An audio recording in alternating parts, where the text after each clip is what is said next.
सुप्रभात बच्चों। आज की वीडियो में सबसे पहले हम आपके डाउट्स दूर करेंगे। बच्चों, रैदास के पद पार्ट में आपको दूसरे पद में डाउट है। बहुत से बच्चों ने कमेंट किया है कि नामदेव वाला पद समझ में नहीं आया। कुछ बच्चों ने कमेंट किया है कि नामदेव, कबीर, त्रिलोचन और सधना को कसाई क्यों कहा गया है। तो बच्चों आइए देखते हैं, आपके डाउट्स को दूर करने की कोशिश करती हूँ। ऐसी लाल तुझ बिन कवनु करे, गरीब निवाजु गुसैया मेरे माथे छत्रु धरे। जाकी छोती जगत कऊ लागे, तापर तू ही डरे। नीच हूँ ऊंच करे मेरा गोविंदु, काहू ते न डरे। नाम देव कबीर तिलोचनु, सधना सैनु तरे। कही रविदास सुनहु रे संतहु, हरिजीव ते सभय सरे। बच्चों, इस पद में कवि ने प्रभु को दीन दुखियों, अछूत और दरिद्र लोगों पर दया करने वाला माना है। इस पद में कवि ने बताया है कि जो हमारे भगवान हैं, जो मेरे प्रभु हैं, मेरे ईश्वर हैं, वो समदर्शी हैं, अर्थात सबको एक ही भाव से देखते हैं।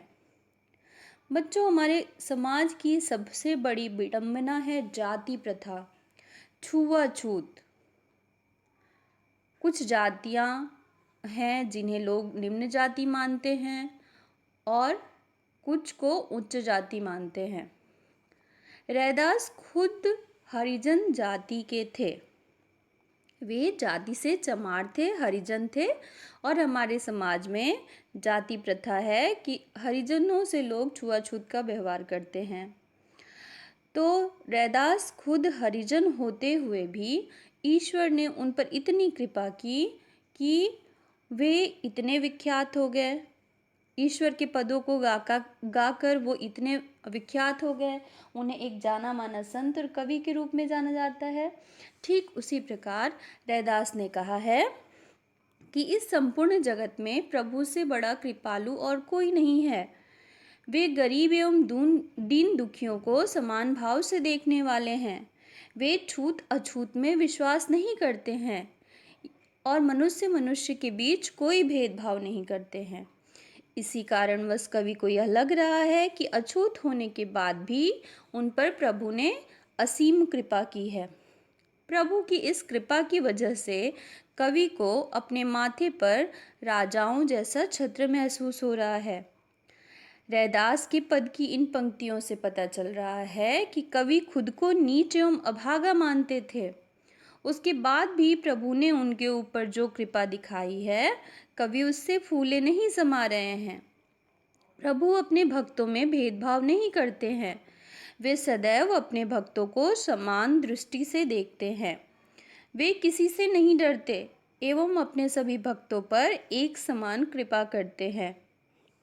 प्रभु के इसी गुण की वजह से नामदेव, कबीर, त्रिलोचन, सधना और सैनु जैसे व्यक्ति भी इतने विख्यात हो गए, उन्हें भी इतनी ख्याति प्राप्त हुई।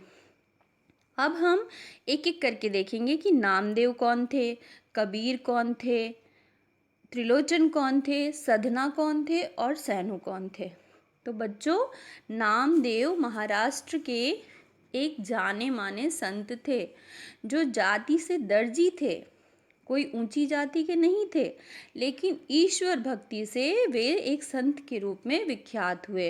अर्थात ईश्वर ने निम्न जाति के नामदेव को भी ख्याति दिलाई।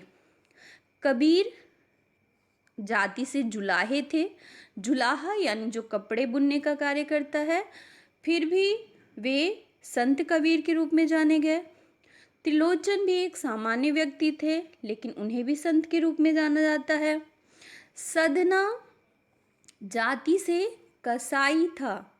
कसाई यानी जो पशुओं को काटने का कार्य करता है, फिर भी वो ईश्वर भक्ति में लीन रहा करता था, इसीलिए वो भी एक संत के रूप में विख्यात हुए। सैनु जाति से नाई थे। नाई यानी बाल काटने वाला, लेकिन वे भी ईश्वर भक्ति में रमे रहे और ईश्वर ने उन पर कृपा की और वे भी संत सैनु के नाम से जाने जाते हैं।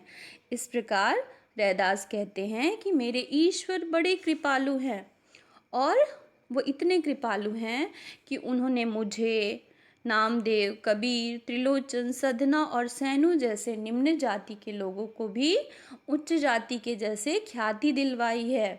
हमें भी इस समाज में सम्मान दिलवाया है और वो हम सबको समान भाव से देखते हैं।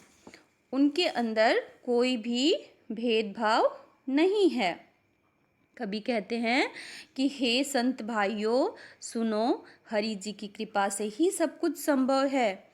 हरि जी कुछ भी कर सकते हैं। उनकी कृपा से निम्न कोटि के भक्त का जीवन भी संवर जाता है। आशा है अब आपके डाउट्स दूर हो गए होंगे। तो आइए अब हम देखते हैं पाठ्य पुस्तक के प्रश्नोत्तर। पहला प्रश्न है, निम्नलिखित प्रश्नों के उत्तर दीजिए। पहले पद में भगवान और भक्त की जिन जिन चीज़ों से तुलना की गई है उनका उल्लेख कीजिए। इसका उत्तर होगा, पहले पद में संत कवि रैदास ने भगवान और भक्त की विविध प्राकृतिक उपादानों से तुलना की है, यानी विभिन्न उपमाओं से तुलना की है। कवि ने भगवान की तुलना सुगंधित चंदन, काले बादल, चंद्रमा, दीपक, मोती आदि से की है तथा भक्त की तुलना क्रमशः पानी, वन के मोर, चकोर, पक्षी, बाती, धागा आदि से की है। दूसरा प्रश्न है, पहले पद की प्रत्येक पंक्ति के अंत में तुकांत शब्दों के प्रयोग से नाद सौंदर्य आ गया है, जैसे पानी, समानी। इस पद में अन्य तुकांत शब्द छांट कर लिखिए। इसका उत्तर होगा, पहले पद में आए तुकांत शब्द इस प्रकार हैं। तुकांत यानी जिसका अंत एक समान हो, जैसे पानी, इसका अंत है नी, इसका तुकांत है समानी। मोरा, अंत है रा, इसका तुकांत है चकोरा। बाती, इसका अंत है ती, इसका तुकांत है राती। धागा, इसका अंत है गा, इसका तुकांत है सुहागा। दासा, रैदासा।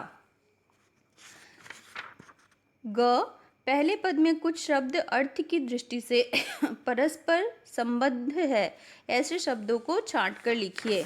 जैसे एक उदाहरण दिया हुआ है, दीपक और बाती। इसका उत्तर होगा, चंदन, पानी, घन, मोरा, चंद, चकोरा, मोती, धागा, सोनही, सुहागा, स्वामी, दासा, दिन, राती। घ, दूसरे पद में कवि ने गरीब निवाजू किसे कहा है, स्पष्ट कीजिए। दूसरे पद में कवि रैदास ने गरीबों पर दया करने वाले ईश्वर को गरीब निवाजू अर्थात दीन बंधु कहा है। वे ईश्वर ही हैं जिनकी कृपा सब पर समान रूप से बरसती है तथा तुच्छ व्यक्ति भी समाज में मान सम्मान प्राप्त करता है। अंग, दूसरे पद की जाकी छोती जगत को लागे तापर तुम्ही ढरे, इस पंक्ति का आशय स्पष्ट कीजिए। दूसरे पद की इस पंक्ति से संत कवि रैदास यह स्पष्ट करना चाहते हैं कि जिन साधारण निम्न वर्ग के लोगों के स्पर्श से संसार के ऊंचे कुल के लोग अपवित्र हो जाते हैं, अर्थात जिनसे लोग समाज में छुआछूत का व्यवहार करते हैं, उन लोगों पर हे प्रभु तुम ही दया करते हो। संसार के उच्च वर्ग के लोग, ऊंची जाति के लोग उन्हें अछूत कहकर अपने से दूर हटा देते हैं, परंतु परमात्मा उनकी भक्ति और श्रद्धा पर दयालु होकर उन पर कृपा करते हैं। च, रैदास ने अपने स्वामी को किन किन नामों से पुकारा है। रैदास ने अपने स्वामी को लाल, गरीब निवाजू, गुसैया, गोविंदू और हरिजीव नामों से पुकारा है। 6, निम्नलिखित शब्दों के प्रचलित रूप लिखिए।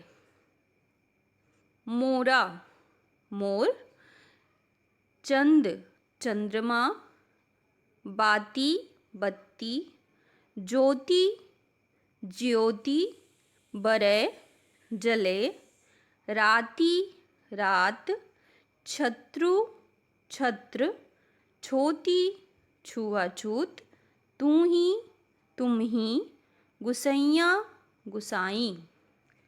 नीचे लिखी पंक्तियों का भाव स्पष्ट कीजिए। जाकी अंग अंग बास समानी। इस पंक्ति के द्वारा कवि यह स्पष्ट करना चाहते हैं कि जिस प्रकार चंदन को घिसने से पानी के कण कण में चंदन की सुगंध समा जाती है, ठीक उसी प्रकार से रूप रंग जैसे गुणों से रहित भक्त अपने प्रभु रूपी चंदन का सामीप्य पाकर प्रभुमय हो जाता है। ईश्वर की निकटता से भक्त के रोम रोम में प्रभु की सुगंध समा जाती है। ख, जैसे चितवत चंद चकोरा। चकोर एक ऐसा पक्षी है जो चंद्रमा का प्रेमी माना जाता है। वो बिना पल के झपकाए चंद्रमा की ओर देखता रहता है। इस पंक्ति से संत रैदास यह स्पष्ट करना चाहते हैं कि भक्त चकोर पक्षी के समान है और उसके प्रभु चांद हैं और वो अपने प्रभु की कृपा प्राप्त करने के लिए हर पल उनकी ओर देखता रहता है। यानी भक्त की आंखों में हरदम प्रभु दर्शन की लालसा रहती है, अर्थात एक क्षण के लिए भी उसका ध्यान अपने प्रभु की भक्ति से नहीं हटता। ग, जाकी ज्योति बरे दिन राती। इस पंक्ति का भाव यह है कि जलते हुए दीपक की ज्योति रात दिन प्रज्वलित होती रहती है, रात दिन जलती रहती है। कवि ने प्रभु की तुलना दीपक से की है, जिससे भक्त बाती के रूप में निरंतर प्रभु की भक्ति में लीन रहते हुए प्रभु भक्ति का अलौकिक प्रकाश संसार में चारों ओर बिखेरता है तथा समस्त जगत को आलोकित करता है। ऐसी लाल तुझ बिन कवनु करे। इस पंक्ति से कवि का आशय है कि हे ईश्वर, तुम्हारे सिवा गरीबों पर दया और कौन कर सकता है। हे प्रभु, इस संसार में गरीबों पर दया दृष्टि रखने वाले तथा उन्हें समाज में मान सम्मान दिलाने वाले तुम ही हो। तुम्हारी कृपा सब पर समान रूप से बरसती है, अर्थात समस्त भेदभाव से रहित प्रभु अपनी दया दृष्टि से सबका कल्याण करते हैं। नीचहु ऊंच करे मेरा गोविंदु, काहू ते ना डरे। इस पंक्ति के द्वारा कवि यह स्पष्ट करना चाहते हैं कि परमात्मा किसी भी शक्ति से भयभीत हुए बिना निम्न और उपेक्षित वर्ग के भक्तों पर कृपा करते हैं तथा उसे समाज में ऊंचा स्थान तथा मान सम्मान प्रदान करते हैं। ईश्वर अपनी दया और कृपा से नीची जाति के भक्तों को भी ऊंचा स्थान प्रदान कराते हैं तथा उनका उद्धार करते हैं, कल्याण करते हैं। रैदास के इन पदों का केंद्रीय भाव अपने शब्दों में लिखिए। केंद्रीय भाव यानी सार, यानी इन पदों से हमें क्या पता चलता है। रैदास द्वारा रचित इन दोनों पदों के केंद्रीय भाव क्रमशः इस प्रकार हैं।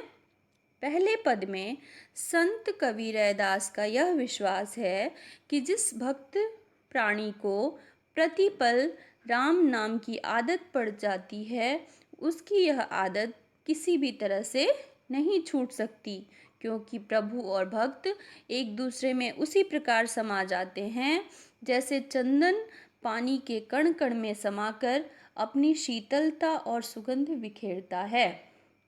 जिस प्रकार काले बादलों को देखकर मोर नाच उठता है, चकोर टकटकी लगाए चंद्रमा को निहारता है, दीपक की बाती रात दिन जलकर प्रकाश बिखेरती है, धागे में पिरोए मोती धागे की उपयोगिता बढ़ा देते हैं और सुहागे का संपर्क सोने का निखार बढ़ा देता है, उसी प्रकार भक्त भी प्रभु नाम के द्वारा उनकी महिमा का गुणगान कर प्रभु को ही जीवन का सर्वस्व मानता है।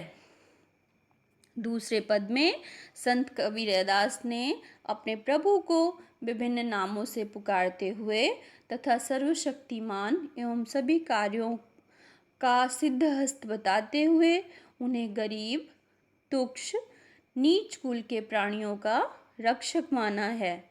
संसार जिसे अछूत कहकर अपमानित करता है, प्रभु उनकी भक्ति पर प्रसन्न होकर उन्हें समाज में सम्मानित स्थान प्रदान कराते हैं। नामदेव, कबीर, त्रिलोचन, सधना और सैनु जैसे संत कवियों का उद्धार करने वाले एकमात्र प्रभु ही हैं। तो बच्चों, यहाँ पर हमारा ये पाठ समाप्त होता है। अगर आपको किसी भी तरह का कोई भी डाउट हो तो आप नीचे कमेंट में पूछ सकते हैं। मैं अगले वीडियो में आपके डाउट क्लियर करूँगी। धन्यवाद।